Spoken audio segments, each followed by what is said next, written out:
Hi everybody, welcome back to another DIY video, and this one is fairly unique. So basically, I was watching, I used to watch Ray Mears when I was younger, but basically one of his episode was, I think it's Ray Mears Goes Walkabout the Desert, and basically he talked about a famous European explorer named John McDouall Stuart. He was one of the first Europeans to successfully cross Australia in 1862. So there's a famous road in Australia where it's like north to south, because this John McStuart guy went north to south, and he was, an famous explorer, but had phenomenal survival skills. His equipment was very, what's the word I'm looking for? It was very conservative. It wasn't like bring everything with you. It was very like bring what you need, and that's all you need. And one of his reasons he was successfully able to explore so much of Australia was his equipment, his knowledge of survival / bushcraft. And as one equipment that I saw, one of his he explored with a team as well, not just him, but with a team. One of his men had a very unique way to start fire. It was very lightweight, and I will show you images of like whatever comes up and pictures. But basically, it was a brass tube with some tinder material. It's a tinder wick with flint and steel to make a fire, and that was just like, oh wow, that's such an amazing way to carry fire with you, because flint and steel works in the rain. It's Australia, so it doesn't really matter. But the tinder will work when wet, because it's like petrified in whatever flammable material or liquid inside it.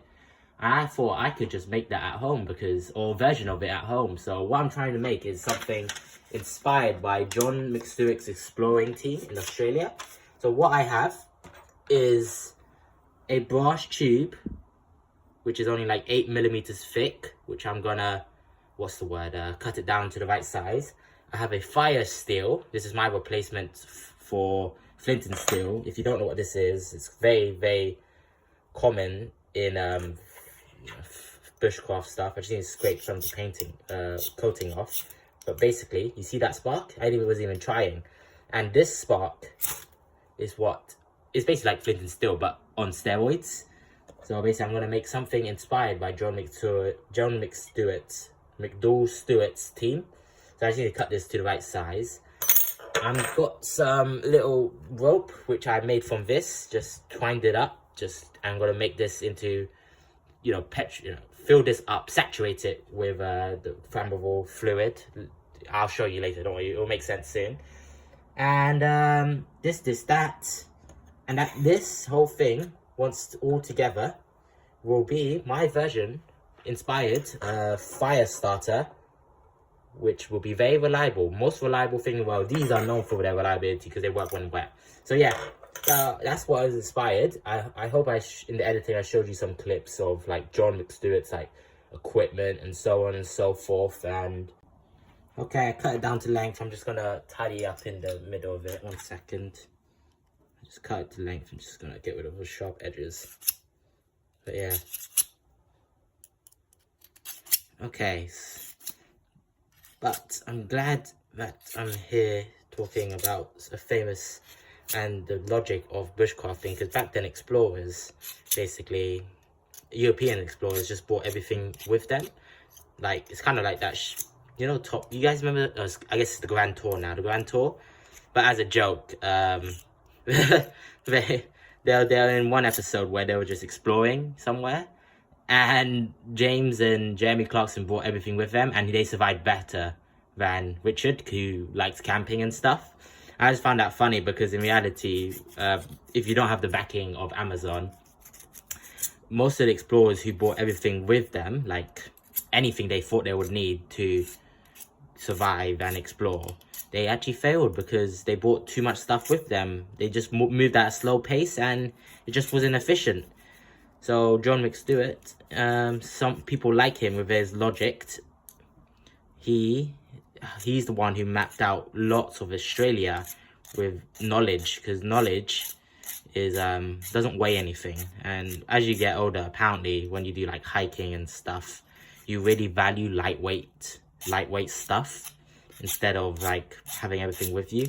It's, you know, I guess it's just how things is. Even in people who do cycling, aren't there bicycles, like professional cyclists, their bicycle weighs nothing, they carry almost nothing with them apart from like energy gels and stuff. So, you know, it's just that kind of logic of just taking what you need was really interesting when I learned about John McStuart. But anyway, I'm just going to finish up with this, and it doesn't have to look that pretty, but it will look a bit pretty. But yeah, I just need to actually grind this ferro rod with a bit of plastic at the end, or resin, to the right size so it can fit this brass tubing. And we just need to take out a whole row. I do have a Dremel tool, so I'm going to do that. I'll be right back. Okay, how do I turn this shit on? Okay, there. So I have a Dremel tool.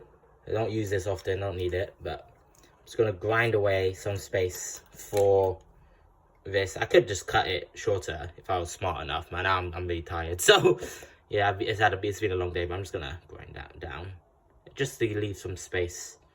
It'll make it more lightweight anyway, so yeah, I'll be right back. So I'm just gonna show you, demonstrate it, and then I'll carry on off camera. I'm just gonna grind this all away. Okay, I'm back with the Dremel tool. I've carved out a little space so I can put the brass tube next to the fire steel. Hope that's clear. Next, I need to petrify this, or is it petrified? No, saturate this in something that's flammable, that, you know, stays flammable for a long time. And what I got is some pine resin and beeswax. Of course, you can actually use normal canned and paraffin wax, but I just have these, so I'm just gonna use these. I think they will be slightly better.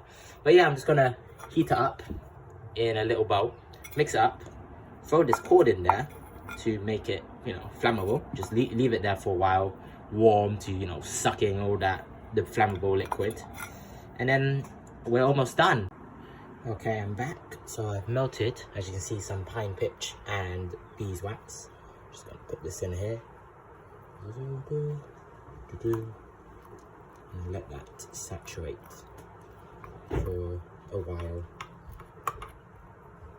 Yes. Oh shit. I just put out one of the candles. But yeah, you get the idea. Okay everyone, I am back.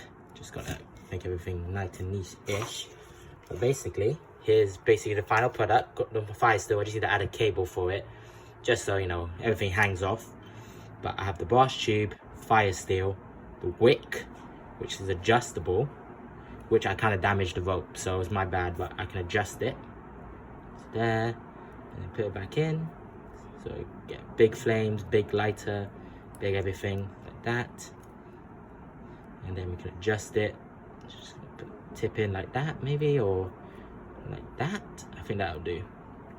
And what you do to get the lighter on is place it on flat ground, scrape, aim it towards the wick, which is quite hard to do, to be fair. Damn, that was so close. Not gonna lie, maybe this is not the right resin, but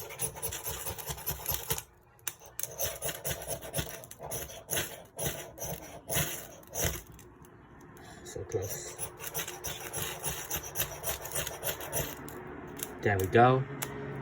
And once we got it lit, we can adjust the flame. And you see it's quite windproof. And to put it out, we just put it back into the brass tube. And then it goes out. To light it again, push it up through the wick. I damaged the rope, that's why it's hard to push up the tube. But if you didn't damage the rope, then you'll be fine, but I damaged it. But there you go. Adjust it. There we go. That's the logic. So very cool, inspired. You can adjust the flames. I damaged the rope, so it's hard to do a bit. We can adjust the flames. Push more for bigger flame. Push back for smaller flame. But yeah, and you see how long it can last. It's windproof. But thank you for joining me. I hope that you learned something. I would suggest use a different fuel because it's not that easy to light. But normally the Ramists use saltpetre. Saltpetre, if you know what that is, you can get your hands on it, that'll be easier. Maybe even just normal paraffin wax will be easier. But either way, that's it. There we go. Okay, let's try to light this. So I'm just gonna go like that. There you go. Lights like a dream. Our paraffin wax works so well. That was so easy. Oh my god. But yeah, you can adjust the flame. It can be smoldering a bit. But to block it, starve it of oxygen. That's it. If it's smoldering. Try to push it through the tube again. Which way do I twist it? This way. It's this way. Da-da-da. Just to get it out. There we go. It's a bit fragile rope. I didn't make the best rope, but you know what? It'll do.